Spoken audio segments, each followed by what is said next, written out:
मित्रों આપણે છેલ્લે લાસ્ટ ટાઈમ યાદ હોય તો પ્રશ્ન નંબર 18 પૂરો કરેલો હતો અને 18મો પ્રશ્ન આપણો હતો સોલર વોટર હીટર અને સોલર કુકરની સંરચનાની વાત કરી હતી, જે આપણે પ્રવૃત્તિ 14.6 ની અંદર હતી કે મિત્રો અત્યારે જે આપણે વાત કરીએ છીએ કે જે આપણે પરંપરાગત સ્ત્રોતની વાત કરતા હતા કે જે ખાસ કરીને સૂર્યમાંથી મળતા હોય, તો એવા બે સ્ત્રોતો વિશે વાત કરી હતી। એક સોલર કુકર અને બીજું હતું સામાન્ય રીતે સોલર વોટર હીટર। એવી જ રીતે મિત્રો આજનો જે લેક્ચર છે એની અંદર પણ આપણે સોલરથી કઈ રીતે ઉર્જા મેળવી શકાય, તો એના માટે આવે છે એક શબ્દ, એ છે સોલાર સેલ, કે જેનો આપણે અત્યારે સૌથી વધારેમાં વધારે ઉપયોગ કરવાનો પ્રયત્ન કરવા માંડ્યા છે। મિત્રો આપણને ખ્યાલ હશે સોલર સેલ છે એ સૌથી નાનામાં નાની સાઇઝથી માંડી અને સૌથી મોટામાં મોટી એટલે કે સોલર પેનલ સુધી હવે તૈયાર થવા માંડી છે।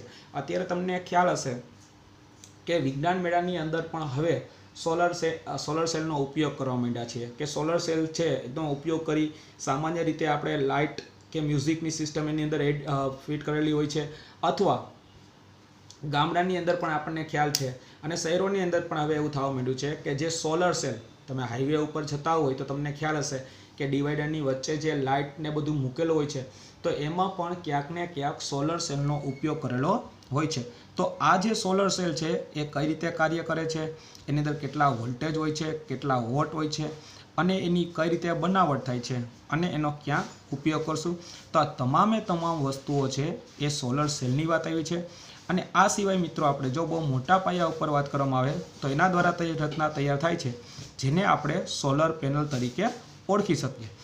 તો દિવસ દરમિયાન ચોક્કસ સમયે આ ઉપકરણ ઉપયોગી છે અને તેને સરળતાથી આપણે જોઈ શકીએ છીએ। મિત્રો દિવસ દરમિયાન ચોક્કસ સમય એટલા માટે વાત કરી છે કે રાત્રિના સમયે સોલર સેલ છે એનો આપણે ઉપયોગ કરી શકતા નથી, તો દિવસ દરમિયાન ચોક્કસ સમયે આ ઉપકરણ છે એટલે કે સોલર સેલ છે એ આપણા માટે ઉપયોગી છે, જે સરળતાથી જોઈ શકાય છે। કારણ કે હવે જે સોલર સેલ છે એની સાઇઝ છે એ પ્રમાણમાં મોટી બનાવવા માંડ્યા છે અને એ આરામથી આપણે જોઈ શકીએ છીએ કે જે રસ્તા ઉપર પણ તમને જોઈ શકો છો કે રસ્તા ઉપર પણ ઘણી જગ્યાએ સ્ટ્રીટ લાઇટ કે હોય છે ત્યાં પણ સોલર સેલ છે એ ફિટ કરેલી હોય છે કે જે આખા દિવસ દરમિયાન સૌર ઉર્જા છે એનો સંગ્રહ કરે છે અને એ સૌર ઉર્જાનું વિદ્યુત ઉર્જામાં રૂપાંતર કરવા માટે ઉપયોગ કરી શકાય છે।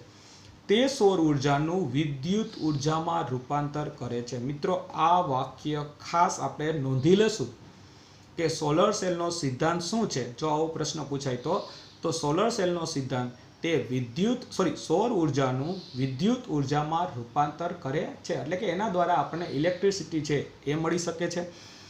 એક વિશિષ્ટ સેલ તેને સૂર્ય સામે રાખી અને 0.5 થી 1 વોલ્ટનો ક્રમનો વોલ્ટેજ ઉત્પન્ન કરી શકાય છે।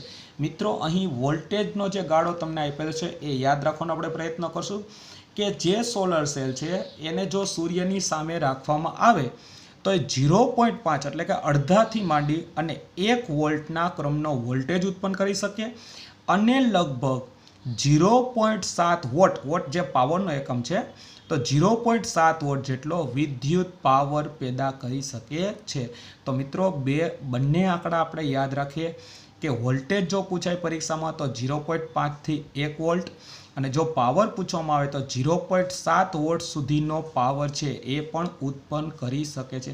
મિત્રો આ ખાલી એક સોલર સેલની વાત કરવામાં આવી છે, તો આપણે વિચારી શકીએ કે બહુ મોટા પાયા ઉપર જ્યારે સોલર સેલ છે ઘણી બધી ગોઠવી દેવામાં આવે જેને સોલર પેનલ તરીકે ઓળખીએ છીએ, તો આવી સોલર પેનલ દ્વારા આપણે મેક્સિમમ માત્રાની અંદર વિદ્યુત ઉર્જા છે એ મેળવી શકીએ છીએ।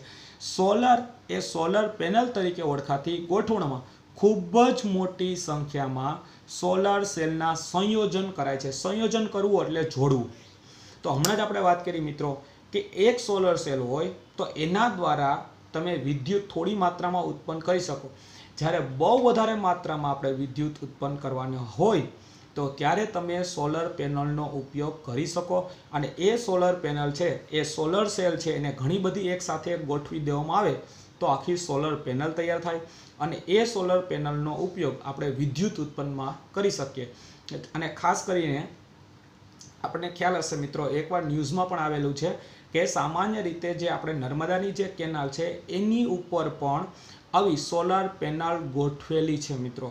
અને આવી સોલર પેનલ મોટા પાયા ઉપર ગોઠવવાથી ઘણા બધા ફાયદા થઈ શકે. એમાંના 2 ફાયદા આપણે જાણીએ કે સામાન્ય રીતે આવડી મોટી સંખ્યામાં જો સોલર પેનલ ગોઠવી દેવામાં આવે તો મોટા જથ્થામાં આપણને વિદ્યુત મળી શકે અને એ વિદ્યુત આજુબાજુના જો ગામડામાં પહોંચાડવામાં આવે તો એ લોકોને સાવ મફતમાં વીજળી મળશે.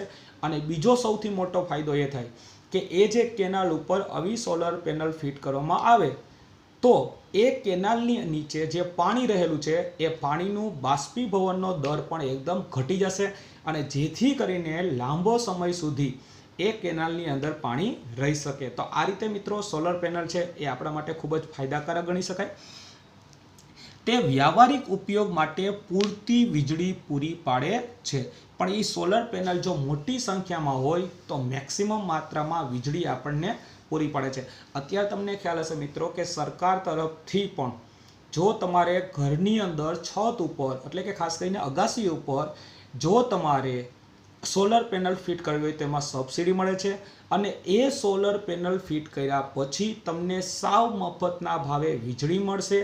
અને જો તમારે એની અંદર જે બેટરી આપેલી હોય છે એ બેટરીની અંદર જો તમે સંગ્રહ કરો છો, ઉર્જાનો સંગ્રહ કરો અને એ ઉર્જા જો તમે કોઈ પણ કંપનીવાળાને આપો અથવા જે જીબીવાળાને કેવી રીતે આપવામાં આવે તો એના દ્વારા પણ આપણે પૈસા કમાવી શકીએ જો આપણે ઓછી ઉર્જાની જરૂરિયાત હોય તો આ રીતે મિત્રો સોલર પેનલ છે એ ખૂબ જ આપણા માટે ફાયદાકારક છે.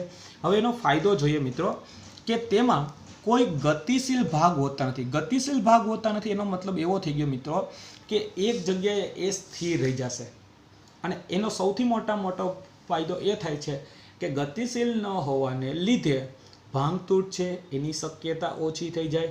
પ્લસ એક જગ્યાએ સ્થિર થઈ ગયો એટલે સૂર્યના પ્રકાશના જે કાંઈ કિરણો છે એની ઉપર કન્ટિન્યુ કેન્દ્રિત થવાના છે. બીજું તેની જાળવણીની જરૂર ઓછી છે અને કોઈ પણ કેન્દ્રિત કરતી રચના વગર તે સંતોષજનક કાર્ય કરે છે. તો મિત્રો એકવાર આપણે સોલર પેનલ ફિટ કરેલી હોય પછી દર વખતે એની જાળવણી કરવાની જરૂર પડતી નથી. બીજું તેને કેન્દ્રિત કરતી રચના વગર સંતોષજનક કાર્ય કેન્દ્રિત કરવાની. મિત્રો હમણાં જ આપણે વાત કરી કે સૂર્યપ્રકાશના કિરણો છે એની ઉપર ડાયરેક્ટ કેન્દ્રિત થતા જ ભેગા થતા હોય છે એટલે આપણે એને એક જગ્યાએથી બીજી જગ્યાએ લઈ જવા વગર એ પોતાની રીતે કાર્ય કરશે. બીજું અન્ય ફાયદો એ છે કે તેને અંતરિયાળ, દુર્ગમ અને ખૂબ જ ઓછા વસવાટવાળા વિસ્તારો કે જ્યાં પાવર વિતરણ લાઇન ખર્ચાળ અને વ્યાપારિક ધોરણે યોગ્ય ન હોય ત્યાં પ્રસ્થાપિત કરી શકાય છે. મિત્રો આપણને ખ્યાલ છે કે શહેરોની જો આપણે વાત કરીએ તો ત્યાં આપણને ઇલેક્ટ્રિસિટી લગભગ 24 કલાક સિટીની અંદર મળી જાય છે. પરંતુ ઘણા બધા અંતરિયાળ ગામડા એવા છે એટલે કે અંદરના ભાગે એવા ગામડા આવેલા છે કે જ્યાં હજી વીજળી નથી પહોંચી. ડાંગ કે એ બાજુના તમે એરિયાની વાત કરવામાં આવે તો ત્યાં હજી ઘણા બધા એવા વિસ્તારો છે કે જ્યાં અંદરના ગામડા સુધી હજી વીજળી નથી પહોંચી. તો એવા દુર્ગમ, અંતરિયાળ અને જ્યાં ઓછા વસવાટ એટલે કે ઓછા માણસો રહેતા હોય એવા વિસ્તારોમાં ત્યાં આ રીતે આપણે સોલર પેનલ ફિટ કરેલી હોય તો એ આપણને ત્યાંના લોકોને વીજળી છે એ મળી શકે છે. તો આ રીતે મિત્રો આ સૌથી મોટામાં મોટો ફાયદો ગણી શકાય. કારણ કે અંતરિયાળ ગામડું હોય કે કોઈ પણ જગ્યાએ સૂર્યપ્રકાશના કિરણો ત્યાં સુધી પહોંચવાના જ છે. તો આ રીતે ત્યાં સોલર પેનલ ફિટ કરેલી હોય તો એ લોકો છે એ લોકોને પણ વીજળી છે એનો સૌથી મોટો ફાયદો થઈ શકે. પછી મિત્રો એની બનાવટ કઈ રીતે છે અને એના ઉપયોગ શું છે એ આપણે જોઈએ કે સોલર સેલ બનાવવા માટે ઉપયોગી એવું સિલિકોન કુદરતમાં વિપુલ માત્રામાં એટલે કે પુષ્કળ માત્રામાં હાજર છે. પરંતુ સોલર સેલ બનાવવા માટેનું વિશિષ્ટ શ્રેણીનું સિલિકોન છે એ સીમિત છે મિત્રો. તો એનો મતલબ એવો થઈ ગયો કે સોલર સેલ બનાવવા માટે જે સિલિકોન આપણને કુદરતમાં મળે છે કુદરતમાં ખૂબ જ પુષ્કળ માત્રામાં પણ એ સોલર પેનલનો આપણે વધારે ઉપયોગ કરી શકતા નથી. તો જે વિશિષ્ટ એટલે કે સારી રીતે કાર્ય કરી શકે એ રીતનું સિલિકોન એની અંદર દાખલ કરવાનું હોય છે જે ખૂબ જ ખર્ચાળ છે અને પ્લસ એનો જથ્થો છે એ ખૂબ જ ઓછો છે. તેથી તેની બનાવટ માટે સમગ્ર પ્રક્રિયા હજુ ખૂબ જ ખર્ચાળ છે. તો તમે સમજી શકશો મિત્રો કે સિલિકોનની માત્રા ઓછી હોવાને લીધે એની જે બનાવટ છે એ ખૂબ જ મોંઘી પડે છે. આ સિવાય સોલર પેનલ તૈયાર કરવા માટે સેલના આંતરિક જોડાણમાં ચાંદીનો પણ ઉપયોગ થાય છે, જે તેની કિંમતમાં વધારો કરે છે. તો મિત્રો બંને વસ્તુ એવી, સિલિકોન કે જેનો જથ્થો ઓછો છે, અત્યારે આપણને ખ્યાલ છે કે ચાંદીનો ભાવ સૌથી વધારે છે એવું આપણે ગણી શકાય. તો ચાંદી અને સિલિકોન જેવી ધાતુ વપરાતી હોવાને લીધે એ સોલર સેલનો ભાવ છે એ ખૂબ જ વધી જાય છે, જે સામાન્ય રીતે આર્થિક દ્રષ્ટિએ ગણીએ તો ખૂબ જ મોંઘું પડે છે. એટલા માટે તમને ખ્યાલ હશે કે અત્યારે તમે જે વિજ્ઞાન મેળાની અંદર એક ખાલી સોલર સેલનો ઉપયોગ કરો છો જે ઓરિજિનલ હોય તો એ સામાન્ય રીતે તમને 600-700 રૂપિયાની નાની એવી સોલર સેલ મળે છે કે જેના દ્વારા માત્ર તમે LED કે નાનો એવો પંખો છે એ ચલાવી શકો છો મિત્રો. તો વિચારો કે જો બહુ મોટા પાયા ઉપર તમારે ઇલેક્ટ્રિસિટીના સાધનો ચલાવવા હોય તો કેવડી મોટી સોલર પેનલનો ઉપયોગ કરવા માંડે, અને એના માટે વધારેમાં વધારે સિલિકોન અને ચાંદીની જરૂર પડતી હોય છે. ઊંચી કિંમત અને ઓછી કાર્યક્ષમતા હોવા છતાં ઘણા વૈજ્ઞાનિકો અને ટેકનોલોજીના પ્રયોજનમાં તેનો ઉપયોગ થાય છે. તો મિત્રો ઊંચી કિંમત, હમણાં જ આપણે વાત કરી કે સિલિકોન અને ચાંદીનો વધારે ઉપયોગ કરવામાં આવે છે, તેની કિંમત ઊંચી છે. અને ઓછી કાર્યક્ષમતા, કારણ કે આપણને ખ્યાલ છે કે અમુક સમયે પછી આપણને એમાંથી ઉર્જા નહીં મળે, જેમ કે વાદળછાયું વાતાવરણ કે ચોમાસામાં, છતાં પણ ઘણા વૈજ્ઞાનિકો અને ટેકનોલોજીના પ્રયોગોની અંદર તેનો ઉપયોગ થાય છે, જેની અંદર કૃત્રિમ સેટેલાઇટ એટલે કે ઉપગ્રહ, માર્સ ઓર્બિટર, માર્સ એટલે કે મંગળ માટેના એના જે કાંઈ ભાગો જેવા અવકાશીય સાધનોમાં ઉર્જાના મુખ્ય સ્ત્રોત તરીકે સોલર સેલનો ઉપયોગ થાય છે. તો વિચારીએ મિત્રો કે જો આપણે સેટેલાઇટ એટલે કે જે ખાસ કરીને આપણે અવકાશની અંદર અલગ અલગ જે સેટેલાઇટ એટલે કે ઉપગ્રહ છે એને લોન્ચ કરવામાં ઘણીવાર આવે છે. આ સિવાય મંગળની અંદર મંગળયાનના કે જે કાંઈ આપણે ભાગો કહીએ છીએ તો એ માર્સ ઓર્બિટર જેવા અવકાશીય સાધનોની અંદર ક્યાંક ને ક્યાંક સોલર સેલ છે એનો ઉપયોગ થતો હોય છે. અંતરિયાળ વિસ્તારોમાં radio, wireless transmission, TV relay station માટે સોલર પેનલનો ઉપયોગ થાય છે. તો મિત્રો અંતરિયાળ વિસ્તારો, હમણાં જ આપણે વાત કરી કે જે ખાસ કરીને ગામડાના અંદરના ભાગો હોય તેમાં રેડિયો ચલાવવા માટે કે વાયરલેસ ટ્રાન્સમિશન હોય સંદેશા વ્યવહાર માટે કે ટીવી રિલે માટે, ટીવીના જે કાંઈ પ્રસારણ હોય તો એના માટે પણ સોલર સેલ પેનલનો ઉપયોગ કરી શકાય, કારણ કે એ સૌર ઉર્જાનું વિદ્યુત ઉર્જામાં રૂપાંતર કરશે અને એના દ્વારા રેડિયો છે, ટીવી છે કે વાયરલેસ ટ્રાન્સમિશન એટલે કે મોબાઈલ છે એને વીજળી છે એ પૂરતી માત્રામાં મળી શકે. આ સિવાય મિત્રો ટ્રાફિક સિગ્નલ, કેલ્ક્યુલેટર અને ઘણા રમકડામાં પણ સોલર સેલનો ઉપયોગ થાય છે. તો તમને ખ્યાલ હશે મિત્રો કે ટ્રાફિક સિગ્નલ ઉપર જે આપણે રેડ લાઇટ હોય છે, ગ્રીન હોય કે યલો લાઇટ, એ જે કન્ટિન્યુ થતી હોય છે વારાફરતી, અથવા એની અંદર જે તમને નંબરિંગ બતાવતા હોય છે તો ત્યાં પણ ઘણીવાર છે એ સોલર સેલનો ઉપયોગ થયેલો હોય છે. આ સિવાય મિત્રો આપણને ખ્યાલ છે કેલ્ક્યુલેટર છે એમાં પણ તમે ઉપરના ભાગે જોશો જે તમને આંકડા બતાવે છે એની નીચે નાના એવા તમને ભાગ જોવા મળશે, ત્યાં પણ સોલર સેલનો ઉપયોગ થયેલો હોય છે. અને ઘણા બધા રમકડા પણ એવા આવે છે કે તેમાં સોલર સેલનો ઉપયોગ થાય. ખાસ કરીને તમે કારમાં પણ જોયેલું હશે કે કારની અંદર ઘણા ટોસ એવા મૂકેલા હોય છે કે સતત એનું માથું છે એ રોટેટ થઈ રાખતું હોય છે ડાબી જમણી બાજુ. તો એવા જે રમકડા હોય છે એમાં પણ ક્યાંક ને ક્યાંક સોલર સેલનો ઉપયોગ થયેલો હોય છે. વિશિષ્ટ રીતે ડિઝાઇન કરેલ ઢળતી છત ઉપર સોલર સેલ પેનલોને લગાડવામાં આવે છે જેથી તેની ઉપર વધુ સૌર ઉર્જા આપાત થાય. મિત્રો સોલર પેનલને કઈ રીતે ગોઠવવી, કે સોલર પેનલને ગોઠવવા માટેની વાત કરી છે કે ઢળતી છત ઉપર, કે સામાન્ય રીતે એક્ઝેક્ટ સ્ટ્રેટ એટલે કે સામાન્ય રીતે એક સમતલ સપાટી ઉપર સોલર પેનલને આપણે ગોઠવી શકતા નથી. અહીંયા ઢળતી છત એટલા માટે કીધું છે કે જેથી કરીને વધુમાં વધુ સૂર્યપ્રકાશના કિરણો એની ઉપર કેન્દ્રિત થાય. તો આ રીતે ઢળતી છત ઉપર સોલર સેલ પેનલોને લગાડવામાં આવે છે જેથી વધુ સૌર ઉર્જા તેના ઉપર આપાત થાય, એટલે કે સૌર ઉર્જા સૂર્યના કિરણો છે તેની ઉપર આવશે.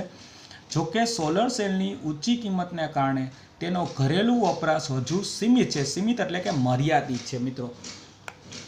પણ આપણે અગાઉ પણ તમને વાત કરેલી છે કે જો સોલર પેનલનો અથવા સોલર સેલનો ભવિષ્યમાં જો આપણે ઉપયોગ વધારવામાં આવશે તો આપણે વધુને વધુ માત્રામાં ઉર્જા છે વધુને વધુ માત્રામાં આપણે ઉર્જા મેળવી શકવાના છીએ. અને એ સિવાય અશ્મિભૂત બળતણ છે એની માત્રાનો આપણે ઘટાડો કરી શકીએ. પરંતુ અત્યારે જે ઊંચી કિંમત હોવાનું કારણ છે મિત્રો ખાસ કરીને સિલિકોન અને ચાંદી, અને બીજી વસ્તુ છે ટેકનોલોજી. પણ આવનારા સમયની અંદર ટેકનોલોજીમાં સતત ને સતત સુધારા થશે તો કદાચ એવું પણ બનશે કે સોલર સેલ છે એની કિંમત છે એમાં થોડો ફેરફાર થઈ રાખશે, અને ભવિષ્યમાં લોકો છે એ વધુને વધુ છે એ ઘર વપરાશની અંદર એનો ઉપયોગ કરવા માંડશે. ત્યાર પછી મિત્રો આપણે હવે નવો ટોપિક આવે છે, એ છે 14.3.2 સમુદ્રમાંથી મળતી ઉર્જા. અત્યાર સુધી જે આપણે વાત કરી 3 વસ્તુ વિશે આપણે ભણ્યા, solar cooker, solar water heater અને સોલર સેલ, કે જે સૂર્યમાંથી મળતી ઉર્જા જોઈ. હવે સમુદ્રમાંથી પણ ઉર્જા ઉત્પન્ન થઈ શકે, પરંતુ મિત્રો સમુદ્રમાંથી જે ઉર્જા ઉત્પન્ન થાય છે જેના દ્વારા અલગ અલગ ઉર્જા વિશે આપણે વાત કરવાના છીએ, પરંતુ એમાંના મોટા ભાગની ઉર્જા છે એનો આપણે બહુ ઓછી માત્રામાં ઉપયોગ કરીએ છીએ. જેમ કે હવે પછીની ટૂંકનોંધ છે પ્રશ્ન નંબર 20, ભરતી ઉર્જા. ચાલો એના વિશે જોઈએ આપણે કે ભ્રમણ કરતી પૃથ્વી ઉપર મુખ્યત્વે ચંદ્ર દ્વારા લાગતા ગુરુત્વાકર્ષણ બળને કારણે સમુદ્રના જળ સ્તરોમાં ઉતાર ચઢાવ આવે છે. મિત્રો આપણને ખ્યાલ છે કે ભ્રમણ કરતી પૃથ્વી, કારણ કે પૃથ્વી છે આપણને ખ્યાલ છે સ્થિર નથી, એ સતત પરિભ્રમણ કરતી હોય છે. તો એ ભ્રમણ કરતી પૃથ્વી ઉપર ચંદ્ર દ્વારા જે કાંઈ ગુરુત્વાકર્ષણ બળ લાગે છે એને લીધે સમુદ્રના જળ સ્તરોમાં ઉતાર ચઢાવ આવે છે. ઉતાર ચઢાવ જેને સામાન્ય રીતે આપણે ભરતી ઓટ તરીકે પણ ઓળખીએ છીએ. સમુદ્રની નજીક રહેતા હોય અથવા સમુદ્રના નજીકના સ્થળે ગયા હોય તો દિવસ દરમિયાન સમુદ્રની સપાટીમાં ફેરફાર થાય છે, જેને આપણે ભરતી અને ઓટ કહે છે. તો મિત્રો આપણને ખ્યાલ હશે કે સમુદ્રની નજીક આપણે ગયા હોય અથવા સમુદ્રની નજીક જે લોકો રહેતા હોય, બરાબર, તો એની અંદર આપણે જોઈ શકીએ છીએ કે સામાન્ય રીતે દિવસ દરમિયાન જો સૂર્યપ્રકાશના કિરણો એની ઉપર આવતા હોય છે અને તાપમાનમાં સતત ફેરફાર થઈ રાખતો હોય છે, એને લીધે દિવસ દરમિયાન ભરતી અને ઓટ, સામાન્ય રીતે આપણને ખ્યાલ છે કે દિવસ દરમિયાન જોઈએ તો સામાન્ય રીતે સમુદ્રનું પાણી છે એ કિનારા સુધી વધુને વધુ નજીક આવતો પ્રયત્ન કરતો હોય, અને રાત્રિ દરમિયાન ધીમે ધીમે કિનારાથી છે એ દરિયાની ફરી પાછું નજીક જવાનો પ્રયત્ન કરતો હોય છે. સમુદ્રની સપાટીનો તફાવત આપણને ભરતી ઉર્જા આપે છે. સમુદ્રની સપાટી, મિત્રો જે પાણીની સપાટીમાં જે આપણે વાત કરી હતી એમાં જે તાપમાનનો તફાવત આવે છે એના દ્વારા ભરતી ઉર્જા મળે. સમુદ્ર તરફ ખુલતો સાંકડો ડેમ બાંધી અને ભરતી ઉર્જાનું ઉપયોગી રૂપાંતર કરી શકાય છે. મિત્રો આ જેટલી વસ્તુ આપણે બોલવામાં ઇઝી લાગે એટલી વસ્તુ ઇઝી હોતી નથી. જેમ કે સમુદ્ર હોય એના જે કિનારાને કે આપણે વાત કરવામાં આવે તો ત્યાં કોઈ એવો સાંકડો ડેમ બાંધવામાં આવે, અને એ સાંકડો ડેમ બાંધવામાં આવે તો એ જે ભરતી ઉર્જાનું પાણી એની અંદર દાખલ થાય છે એનું પણ આપણે ઉર્જાના રૂપાંતર કરી, એટલે કે વિદ્યુત ઉર્જામાં રૂપાંતર કરી શકીએ. પણ કઈ રીતે, તો એના વિશે આગળ જોઈએ આપણે મિત્રો. કે જે આપણે ડેમ બનાવવાની વાત કરી હતી કે સામાન્ય રીતે નાનો એવો ડેમ બનાવવામાં આવે છે, તો એ ડેમ જ્યાં ખુલે ત્યાં ટર્બાઇન ગોઠવી અને ભરતી ઉર્જાનું વિદ્યુત ઉર્જામાં રૂપાંતર કરી શકાય છે.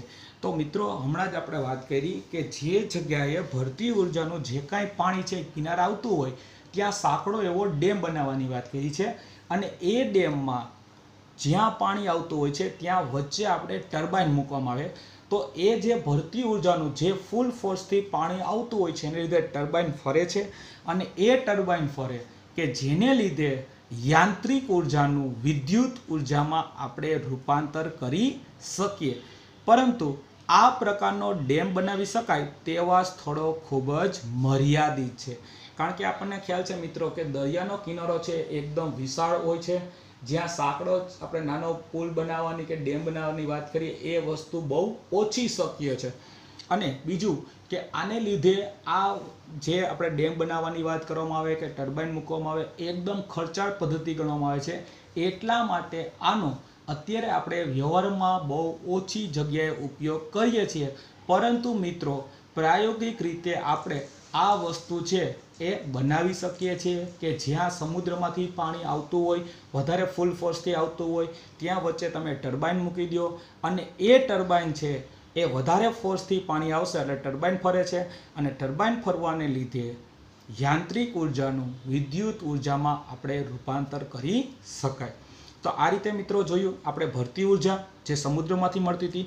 એવી જ રીતે મિત્રો પ્રશ્ન નંબર 21 છે એ પણ એને અનુલક્ષીને છે. એ છે તરંગ ઉર્જા. તરંગ શું છે મિત્રો? એના વિશે તમે 9મા ધોરણમાં પણ અભ્યાસ કરેલો છે મિત્રો. તરંગો કે તરંગ ઉર્જા કઈ રીતે ઉત્પન્ન થાય, ચાલો એના વિશે જોઈએ. કે સમુદ્ર કિનારાની નજીક મોટા તરંગો સાથે સંકળાયેલ ગતિ ઉર્જાને આંતરી અને વિદ્યુતનું ઉત્પાદન કરી શકાય છે. એટલે કે જે સમુદ્રનો કિનારો હોય ત્યાં જે તરંગો ઉત્પન્ન થાય છે એને ગતિ ઉર્જાને આંતરી એટલે કે ગતિ ઉર્જાને ભેગી કરી અને વિદ્યુત ઉત્પાદન કરી શકાય છે. સમુદ્ર તટ ઉપર એક તરફથી બીજી તરફ ભારે પવનો વડે તરંગો રચાય છે. તો મિત્રો અહીંયા પણ એવી જ વસ્તુ જે આપણે હમણાં ડેમની વાત કરી એ જ રીતે કે જ્યાં વધારે પડતો સમુદ્ર કિનારાની નજીક વધારે પડતો પવન આવતો હોય છે તો ત્યાં પણ વચ્ચે તમે ટર્બાઇન મૂકવામાં આવે તો એ ટર્બાઇન ફરશે, પવનને લીધે ટર્બાઇન ફરશે. તો એ પવનને લીધે ટર્બાઇન ફર્યું જેમાં પણ આપણે યાંત્રિક ઉર્જાનું વિદ્યુત ઉર્જામાં રૂપાંતર કરી શકાય. તરંગો જ્યાં વધુ તીવ્ર હોય ત્યાં તરંગ ઉર્જાનો વ્યાવહારિક ઉપયોગ કરી શકાય છે. એટલે કે મિત્રો જ્યાં પવનની માત્રા સૌથી વધારે રહેતી હોય, જ્યાં તરંગો વધારે તીવ્ર હોય એટલે કે વધારે માત્રામાં ઉત્પન્ન થતા હોય ત્યાં પવન વધારે હશે અને ત્યાં તરંગ ઉર્જાનો વ્યાવહારિક ઉપયોગ કરી શકાય છે. કઈ રીતે? તો એ તરંગ ઉર્જાને આંતરી એટલે કે તરંગ ઉર્જાને ભેગી કરી ટર્બાઇનનું ભ્રમણ કરાવી અને વિદ્યુત ઉર્જાનું ઉત્પાદન કરી શકે તેવી જુદી જુદી સંરચનાઓ વિકસાવવામાં આવી છે. પરંતુ મિત્રો આપણને ખ્યાલ હશે કે ખાસ કરીને આવા વિસ્તારો પણ જો આપણે વાત કરવામાં આવે તો એ પણ બહુ ઓછી માત્રામાં હશે. બીજું આ પદ્ધતિ પણ પેલી જે આપણે જોઈ હતી હમણાં એ રીતે ખર્ચાળ પદ્ધતિ છે, કારણ કે એ જે તરંગ ઉર્જા ઉત્પન્ન થાય છે એના દ્વારા જે પવનની માત્રા વધારે ઉત્પન્ન થશે અને એ પવનની માત્રા દ્વારા જે વચ્ચે આપણે ટર્બાઇન મૂકીએ છીએ તો એ ટર્બાઇન ફરશે અને એના દ્વારા યાંત્રિક ઉર્જાનું વિદ્યુત ઉર્જામાં આપણે રૂપાંતર કરી શકાય.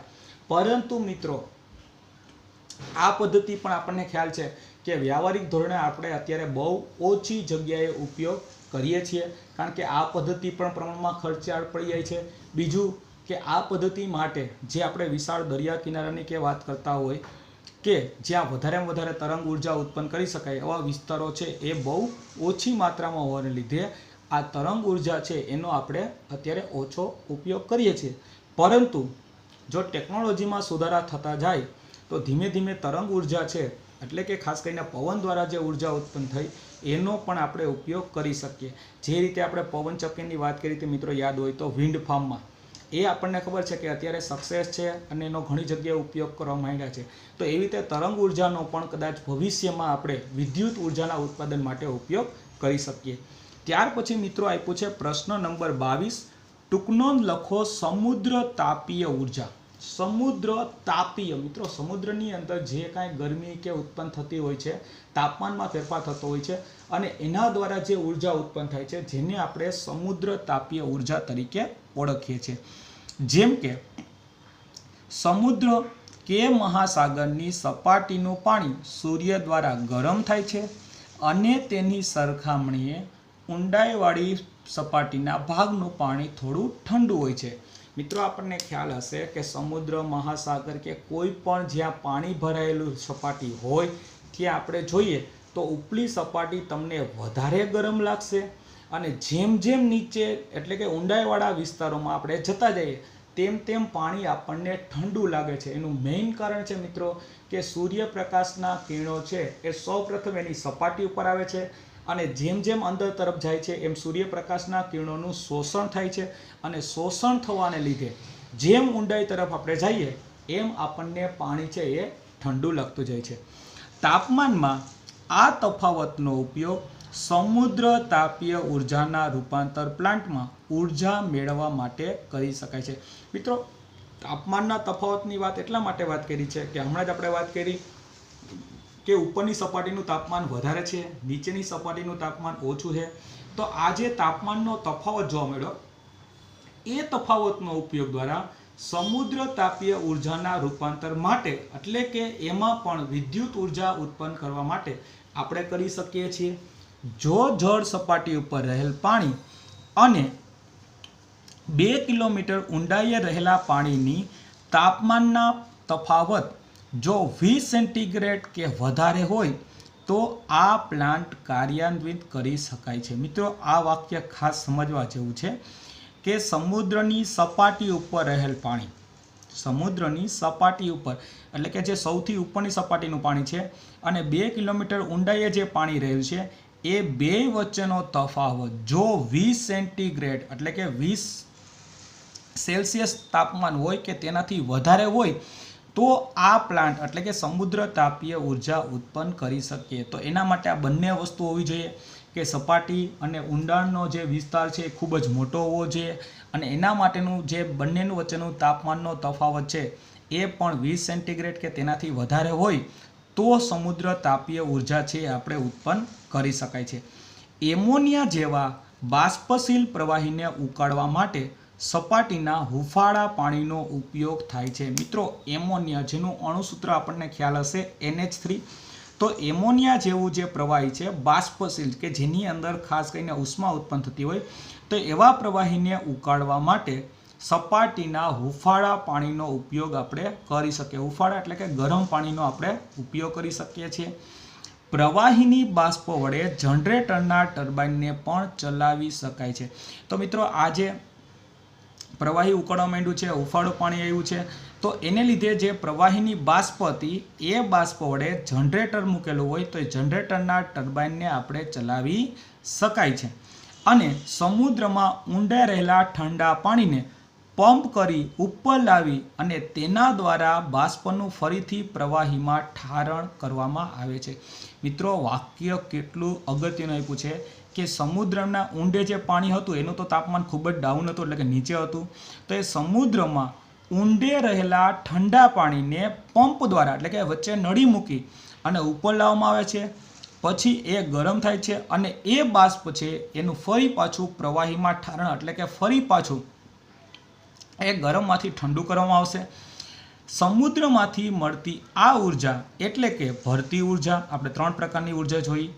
સમુદ્રમાંથી મળતી ઉર્જા એટલે કે ભરતી ઉર્જા, તરંગ ઉર્જા અને સમુદ્ર તાપીય ઉર્જા ઘણી વધુ હોય છે પરંતુ ક્ષમતાપૂર્વક વ્યાપાર ઉપયોગ મુશ્કેલ છે. આપણે 3 ઉર્જાની વાત કરી મિત્રો કે ભરતી ઉર્જા જે ખાસ કરીને હમણાં જ આપણે વાત કરી હતી કે દરિયાના જે કાંઈ મોજા આવે છે તો એની વચ્ચે જે ભરતી વોટ આવે છે એમાં વચ્ચે ડેમ બનાવવાની વાત કરી હતી, અહીંયા ટર્બાઇન મૂકવાની વાત કરી છે, એના દ્વારા આપણે યાંત્રિક ઉર્જાનું વિદ્યુત ઉર્જામાં રૂપાંતર કરવાની વાત કરી. બીજું તરંગ ઉર્જા કે તરંગ ઉર્જા દ્વારા જે પવન ઉત્પન્ન થાય છે અને એની વચ્ચે જો ટર્બાઇન મૂકવામાં આવે તો ત્યાં વિદ્યુત ઉર્જા ઉત્પન્ન કરી શકાય. અને ત્રીજી વાત કરી સમુદ્ર તાપીય ઉર્જા કે જેની અંદર સમુદ્રની ઉપલી સપાટી અને સૌથી નીચેની જે સપાટી છે એની વચ્ચે 2 કિલોમીટર અને 20 સેન્ટીગ્રેડનો તફાવત હોય અને જેમાં નીચેનું પાણી છે ઠંડુ પાણી એને ઉપર લઈ જવામાં આવે છે, એને ગરમ કરી અને ફરી પાછું ઠંડુ પાડી અને એની વચ્ચે આપણે જનરેટર ગોઠવવાની વાત કરી અને એના દ્વારા વિદ્યુત ઉર્જા ઉત્પન્ન થઈ શકે. પરંતુ મિત્રો આ ત્રણેય ઉર્જા જે સમુદ્રમાંથી આપણને ઉર્જા મળે છે એનો વ્યાપારિક ઉપયોગ મુશ્કેલ છે. વ્યાપારિક ઉપયોગ મુશ્કેલ એટલા માટે વાત કરી છે મિત્રો કારણ કે આના માટેની જે ટેકનોલોજીની જો આપણે વાત કરવામાં આવે તો એ ટેકનોલોજી છે એ આપણી પાસે પૂરતી માત્રામાં નથી. બીજું આ રીતે જો ઉર્જા ઉત્પન્ન કરવામાં આવે તો એ ઉર્જા ખર્ચાળ પડે છે અને એને લીધે છે એ સામાન્ય રીતે આપણે ઓછો ઉપયોગ કરીએ છીએ. એટલે મિત્રો ખાસ યાદ રાખીએ કે અત્યારે જે આપણે ઉર્જાની વાત કરીએ છીએ એમાં સૌર ઉર્જા છે એ સૌથી વધારેમાં વધારે આપણે ઉપયોગ કરવા માંડ્યા છીએ કારણ કે એ પ્રમાણમાં આપણને જે સમુદ્રમાંથી મળતી ઉર્જા કરતાં પ્રમાણમાં ખર્ચાળ ઓછી પડે છે અને એના દ્વારા ઝડપથી ઉર્જા પણ આપણે ગ્રહણ કરી શકીએ છીએ. પરંતુ મિત્રો આવનારા સમયની અંદર ખાસ કરીને જો આપણે વાત કરવામાં આવે તો સમુદ્રમાંથી જે આપણે ઉર્જા જોઈ ભરતી ઉર્જા, તરંગ ઉર્જા અને સમુદ્ર તાપીય ઉર્જા એની અંદર પણ ક્યાંક ને ક્યાંક ટેકનોલોજીનો ઉપયોગ કરી અને વધુને વધુ ઉર્જા છે એ મેળવવાનો આપણે પ્રયત્ન કરવામાં આવશે. તો મિત્રો આ રીતે આપણે જોયું કે સમુદ્રમાંથી મળતી ઉર્જા હોય, તરંગ ઉર્જા હોય કે ખાસ કરીને ભરતી ઉર્જાની વાત કરી હોય કે સૌર ઉર્જાની આપણે વાત કરી, આ તમામે તમામ ઉર્જા છે એ ખાસ કરીને બિનખર્ચાળ અને જે ખાસ કરીને અશ્મિભૂત બળતણના અવેજીમાં આપણે ઉપયોગ કરી શકાય છે. મિત્રો, આભાર.